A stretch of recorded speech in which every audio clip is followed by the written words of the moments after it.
নমস্কার, আমি জ্যোতিষী শ্রী গৌর ভট্টাচার্য। হ্যাঁ, থাম্বনেলটা ঠিকই পড়েছেন যে কর্কট রাশির জাতক বা জাতিকাদের জন্য এই 5টা ঘটনা এই জুলাই মাসে কী এমন ঘটবে। এই কর্কট রাশির জাতক বা জাতিকাদের জন্য এই 5টা ঘটনা জীবনের মোড় পরিবর্তন করতে পারে বা জীবনের মোড় একটা পাল্টে দিতে পারে। এরকমই ঘটনা কিছু ঘটবে। কর্কট রাশির জাতক বা জাতিকারা আছেন তারা ধৈর্য সহকারে, মনোযোগ সহকারে ভিডিও শেষ পর্যন্ত অবশ্যই দেখবেন। প্রত্যেকটা ঘটনা আমি পিন পয়েন্ট ধরে বুঝিয়ে বুঝিয়ে বলবো। আমি জ্যোতিষী শ্রী গৌর ভট্টাচার্য। আমার চেম্বার হলো সারা ভারতবর্ষে একটাই চেম্বার, প্রতাপবাগান 6 নম্বর সরণি, বাঁকুড়া। যারা আসতে চাইছেন দেখুন উপরে নাম্বার দেখা যাচ্ছে, সেই নাম্বারে অবশ্যই যোগাযোগ করুন। বা যারা অনেক দূরে থাকেন, যাদের পক্ষে আসা সম্ভব নয় চেম্বারে, তারা অনলাইন কনসালটেন্সি নিতেই পারেন। অনলাইন কনসালটেন্সি নিতে হলে কী করতে হবে? আপনার নাম, জন্ম তারিখ, জন্ম সময়, জন্মস্থান এই তথ্যগুলো টুক করে পাঠিয়ে দিন নিচে দেওয়া নাম্বারে। সেই নাম্বারে হোয়াটসঅ্যাপে পাঠিয়ে দিন। আপনাকে যেখানে থাকুন না কেন আপনাকে অনলাইন পরিষেবা 1:1 আমার সঙ্গে আপনি কথা বলতে পারবেন এবং পুরো ডিটেলস আপনাকে জন্মছক দেখে পুরো জানাবো। আর যারা এই মুহূর্তে ভিডিওটা দেখছেন তাদের প্রত্যেকের কাছে রিকোয়েস্ট করব যে ভিডিওটা আপনি কোথা থেকে দেখছেন একটু লোকেশানটা অবশ্যই লিখুন। আপনি কোথা থেকে দেখছেন ভিডিওটার লোকেশানটা অবশ্যই লিখে যান। আর আপনি কোথা থেকে এই বিলং করেন বা কোথা থেকে ভিডিওটা দেখছেন এই কমেন্ট বক্সে আপনারা লিখুন।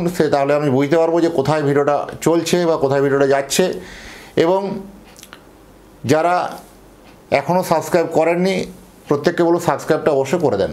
কারণ সাবস্ক্রাইব এবং লাইক এবং কমেন্ট আপনারা যত করবেন তত আমার নতুন নতুন ভিডিও বানানোর জন্য আরও নতুন করে উৎসাহ হয়, নতুন কিছু আপনাদের কাছে সামনে তুলে ধরতে পারবো।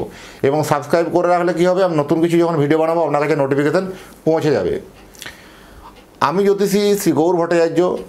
চেম্বার তো বলেছি সারা ভারতবর্ষে একটাই চেম্বার, অন্যান্যদের মতো বিভিন্ন পাড়ায় পাড়ায় চেম্বার, বিভিন্ন জায়গায় চেম্বার নেই। প্রতিদিন একই জায়গায় বসি, সকাল 8টা থেকে রাত্রি 8টা প্রত্যেক দিন বসা হয়। যদি মনে হয় চেম্বারে এসে ভিজিট করবেন, যে কোনো দিন আসতে পারেন, অলওয়েজ ওয়েলকাম। প্রথমে বলবো আমার কাছে জ্যোতিষ দেখাতে হলে কয়েকটা সিস্টেম আপনাকে মানতে হবে।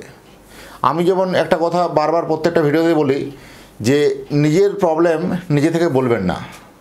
আপনি জন্ম তারিখ, জন্ম সময়, জন্মস্থান দিচ্ছেন, ব্যাস এনাফ, আর নয়। এবার আপনি থামুন, আমি আপনাকে বলি। প্রথমে বলবো আপনার অতীত জীবনের কথাগুলো আগে বলবো। অতীত জীবনের কথাগুলো আপনি ম্যাচ করুন আপনার জীবনের সঙ্গে।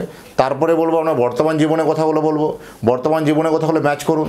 তারপরে অতীত এবং বর্তমান যদি আপনার ম্যাচ করে যায় বা আপনার কাছে বিশ্বাসযোগ্যতা মনে হয়, তবেই আমার ভবিষ্যৎবাণী কথাগুলো আপনি মেনে চলবেন বা করবেন।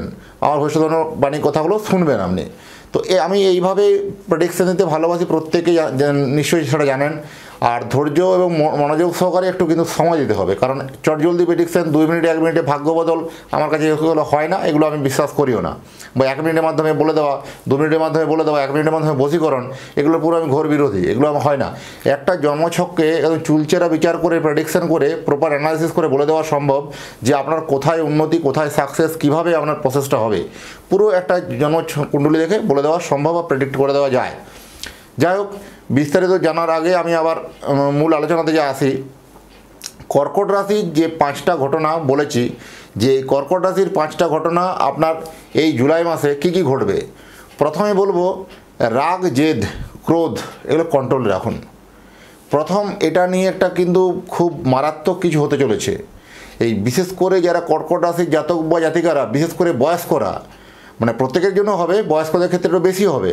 কারণ এই সময় কি হয়, কোনো রাগ বা জেদে কোনো আপনি ভুল সিদ্ধান্ত নিয়ে ফেলতে পারেন। মুখ ফসকে কোনো কথা বলে দেওয়া, সেক্ষেত্রে আপনার কিন্তু এটা বুমেরাং হয়ে আপনার কাছে ফিরে আসতে পারে। তাই কথাবার্তার মধ্যে একটু সংযত, যারা বিভিন্ন ক্ষেত্রে পলিটিক্সে বা রাজনীতিতে যারা আছেন, কথাবার্তার মধ্যে একটু সংযত হওয়া বা কথাবার্তা একটু মেপে বুঝে কথাবার্তা বলা, স্থান পজিশন দেখে কথাবার্তা বলা, সেগুলো ভাবতে হবে। এবং নিজের মধ্যে রাগ বা জেদটাকে কন্ট্রোল করতে হবে। আপনার এগেনস্ট পার্টি বা আপনার বিরোধী লোক বা আপনার বাড়িতেই বলুন না কেন, আপনাকে যারা দেখতে পারেন না সেই সব যারা ব্যক্তিরা আছেন আপনাকে রাগাবার চেষ্টা করবে। এমনই কিছু আপনি সিদ্ধান্ত নিয়ে ফেলুন যে তাদের পক্ষে ওদের জন্য তার জন্য উপকার হয়ে যাবে। তো এরকম কিন্তু সিদ্ধান্ত নেওয়া করাতে পারে। তাই শত্রুপক্ষ আপনার সবসময় চাইবে যে আপনি কোনো একটা ভুল সিদ্ধান্ত নিয়ে ফেলুন বা ভুল কিছু করে ফেলুন, এই জন্য বারবার কোনোভাবে আপনাকে কোনো একটা ফাঁদে ফেলার চেষ্টা এরকম ঘটনা কিন্তু হতে পারে। তার জন্য কি হলো, যে কোনো ভুল সিদ্ধান্ত হতে পারে, তার জন্য নিজেকে সংযত হওয়া, বারবার কোনো সিদ্ধান্ত নেওয়ার আগে নিজেকে ভেরিফাই করুন, তারপরে সিদ্ধান্তে উপনীত হন।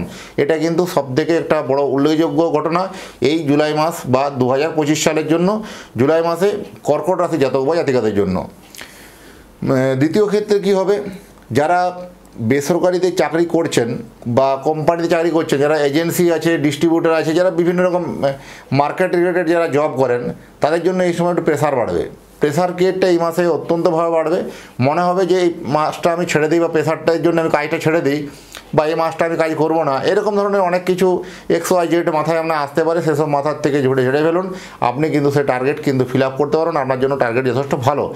কর্মের জায়গাতে একটা পদোন্নতির সম্ভাবনা বেশি। যারা অনেক দিন ধরে চাকরি ক্ষেত্রে প্রমোশন হচ্ছিল না, সেই প্রমোশনটা হওয়ার সম্ভাবনা বেশি আছে।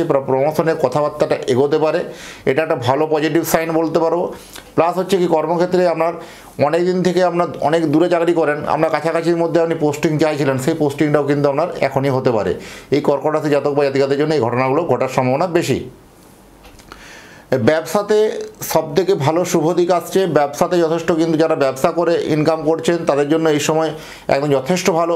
ব্যবসাতে অনেক দিনের কোনো জমানো আশা আকাঙ্ক্ষা ছিল, সেই বা অনেক দিনের মনের মধ্যে কষ্ট ছিল, অনেক দিন ধরে ব্যবসা আপনার মন্দা চলছিল, কর্কট রাশি প্রচুর স্ট্রাগল করে করে আপনি এই জায়গায় এসেছেন। এবার কিন্তু সেই স্ট্রাগলের কিন্তু আপনার কিন্তু দিন শেষ হতে চলেছে। এরপর থেকে কিন্তু আপনার যথেষ্ট ফিনান্সিয়ালি জায়গাটা গ্রোথ হবে, ব্যবসা ক্ষেত্রে ভালো শ্রীবৃদ্ধি হবে। যারা কোনো অর্ডার সাপ্লাইয়ের ব্যবসা করেন, যারা কোনো বসে ব্যবসা করছেন, যারা কোনো ম্যানুফ্যাকচারিং ইউনিট করছেন, ওভারঅল ব্যবসাদারদের জন্য যথেষ্ট কিন্তু ভালো বলবো। এই সময় কিন্তু যথেষ্ট ব্যবসা ক্ষেত্রে টাকার ফ্লোটা কিন্তু বাড়বে। সব থেকে একটা আপনাকে নেগেটিভ দিক বলে রাখি, যারা বাইরে বিশেষ করে বেড়াতে যাচ্ছেন তাদের জন্য একটু বাড়তি সতর্কতা প্রয়োজন আছে। কারণ রাশির দ্বাদশে, কর্কট রাশির দ্বাদশ স্থানে মানে মিথুনে বৃহস্পতির আবির্ভাব হয়েছে। এই কর্কট রাশির দ্বাদশে বৃহস্পতি থাকলে, যখনই রাশির দ্বাদশে বৃহস্পতি আসে তখনই কি হয়, বিভিন্ন দৈব স্থানে বেড়াতে গিয়ে নানান সমস্যায় পড়া যায়, বা বিভিন্ন কোনো তীর্থযাত্রা করতে গিয়ে কোনো সমস্যা পড়ে যায়, বা কোনো বিভিন্ন জায়গায় ঘুরতে গিয়ে কোনো সমস্যা পড়ে যায়, কোনো ডকুমেন্টারি প্রবলেম হতে পারে, কোনো জিনিস আপনি নিয়ে যেতে ভুলে গেছেন, দরকারি জিনিস কিছু নিয়ে যেতে ভুলে গেছেন, এরকম ধরনের একটা কমপ্লিকেশান তৈরি হতে পারে। তাই বেড়াতে যাওয়ার আগে বিভিন্ন নথিপত্রগুলো বারবার ভালো করে নিজেকে যাচাই করে রাখুন, কাছাকাছির মধ্যে রাখুন, এবং বেড়াতে যাওয়ার আগে এগুলো একটু সতর্কতা বেশি বাড়তি করা উচিত আছে। কোনো ক্ষেত্রে যোগাযোগ কমিউনিকেশনের কোনো ডিফারেন্স হতে পারে, কমিউনিকেশন প্রবলেম হতে পারে, কোথাও যোগাযোগ হচ্ছে না, কোথাও নেটওয়ার্ক পাচ্ছেন না, বা কোথাও রাস্তাঘাট বন্ধ, এরকম ধরনের একটা কমপ্লিকেশনের জায়গাতে কিন্তু আসতে পারে। সেগুলো থেকে একটু নিজেকে মানসিকভাবে প্রিপেয়ার্ড নিয়েই আপনাকে রাস্তায় বেরোতে হবে। যাই হোক, নেক্সট যেটা বলবো, পিতার শরীর স্বাস্থ্য হেলথ নিয়ে কিন্তু একটা দুশ্চিন্তার বিষয়। পিতার শরীর স্বাস্থ্য বা হেলথ নিয়ে একটু সমস্যা বাড়তে পারে। যারা বিভিন্ন ক্ষেত্রে যারা উচ্চশিক্ষা করতে গেছেন বিদেশে বা রাজ্যের বাইরে, বা হায়ার স্টাডি করতে গেছেন, সেই ক্ষেত্রে হায়ার স্টাডিতে কোনো রকম একটা কোনো সমস্যা বা বাধাবিঘ্ন আসতে পারে। এই কোনো একটা বাধাবিঘ্ন এসে গিয়ে আপনার পড়াশোনার একটা মনঃসংযোগ নষ্ট করে দেওয়া, বা পড়াশোনার একটা মানসিকভাবে একটা ভেঙে পড়া, এরকম ধরনের একটা প্রবণতা মেবি হওয়ার সম্ভাবনা বেশি। তো আরও একটা ভালো শুভ দিক বলে রাখবো, যে এই মাসে আপনার যে শখের জিনিসটা ছিল, মূল্যবান জিনিসটা আপনি কিনবো ভেবেছিলেন, সেই জিনিসটা কিন্তু আপনার এই মাসে কেনা হয়ে যাবে। তাতে জমি হতে পারে, বাড়ি হতে পারে, ফ্ল্যাট হতে পারে, গাড়ি হতে পারে, বা ফার্নিচার হতে পারে, যে কোনো আপনার একটা অনেক দিনের জমানো টাকা, অনেক দিন ধরে কষ্ট করে অল্প অল্প করে জমিয়েছিলেন একটা এই জিনিসটা কিনবো বলে, সেই জিনিসটা কিন্তু আপনার জন্য কিন্তু এবার হতে চলেছে, বা সেই জিনিসটা আপনার বাড়িতে কিন্তু আসতে চলেছে। এই মাসে নতুন কোনো জিনিস আপনার বাড়িতে কেনার, নতুন কোনো ইলেকট্রনিক্স গ্যাজেট হতে পারে, এগুলোর ক্ষেত্রে যথেষ্ট এই সময় শুভ সময়, এবং আপনার বাড়িতে এই ঘটনাগুলো আসবে। আর বিশেষ করে বলে রাখি, যারা বিভিন্ন গ্রহরত্ন কিনতে চান, যে আমার যে ওয়েবসাইট আছে www.astrogour.com, www.astrogour.com, এই ওয়েবসাইট থেকেও আপনারা গ্রহরত্ন কিনতে পারেন। সেখান থেকেও গ্রহরত্নর প্রচুর ভ্যারাইটিস আছে, এবং ওয়েবসাইটে গেলে আপনারা সমস্ত তথ্য বুঝতে পারবেন। এটা ওয়েবসাইটে সবাই ভিজিট করুন, দেখুন। আর আমার সম্বন্ধে জানতে হলে আপনি গুগলে গিয়ে সার্চ করুন অ্যাস্ট্রোলজার গৌর ভট্টাচার্য। অ্যাস্ট্রোলজার গৌর ভট্টাচার্য গুগলে গিয়ে সার্চ করুন, সেখানে আমার সম্বন্ধে প্রচুর তথ্য পাবেন, প্রচুর মানুষের রিভিউ পাবেন, এবং আমার অ্যাড্রেস, চেম্বারের অ্যাড্রেস, সমস্ত সিস্টেম কিন্তু ওখানে দেখতে পাবেন। আর সবথেকে বলবো একটা সবথেকে যেটা সমস্যা বেশিরভাগ কমেন্ট বক্সে আসছে যে অনেকেরই জন্ম তারিখ জানা আছে, জন্ম সময়টা ঠিকমতো জানা নেই। এই যাদের জন্ম তারিখ জানা আছে বা জন্ম সময় জানা নেই তারা দুটো হাতের ছবি তুলে আমাকে হোয়াটসঅ্যাপ করুন। দুই হাতের ছবি তুলে আমাকে হোয়াটসঅ্যাপ করুন, তার নাম, বয়স আর দুটো হাতের ছবি। তার হস্তরেখার উপর বিচার করে তার প্রেডিকশন করে দেওয়া সম্ভব বা করে দেওয়া যাবে, কিন্তু তার রাশি লগ্ন এটা কিন্তু নির্ণয় হবে না। তার বর্তমান পজিশনগুলো কিন্তু বলে দেওয়া সম্ভব বা বলে দেওয়া যায়, যে আগামী দিন ভবিষ্যৎবাণীগুলো করে দেওয়া যাবে। যদি মনে হয় যাদের জন্ম তারিখ বা জন্ম সময় সঠিকভাবে জ্ঞাত নয় বা জানেন না, তারা কিন্তু দুই হাতের ছবি তুলে আপনারা হোয়াটসঅ্যাপ করে পাঠাতে পারেন। এবং তার জন্য যে আমার পারিশ্রমিক ফিজ আছে, সেই ফিজটা আপনাকে অনলাইনের মাধ্যমে পে করতে হবে। বিভিন্ন ক্যাটাগরি আছে, ফোনপে, গুগল পে, যেটা সুবিধা হবে আপনার করতে পারেন। যাই হোক, এতক্ষণ ধরে যারা কর্কট রাশির জাতক বা জাতিকারা আমার ভিডিও শেষ পর্যন্ত অবশ্যই দেখলেন, তাদের এবং তাদের পরিবারের প্রতি মঙ্গল কামনা করে আজকের ভিডিওটাকে এখানে শেষ করব। আবার দেখা হবে নতুন একটা ভিডিও নিয়ে, নতুন একটা তথ্য নিয়ে। নমস্কার।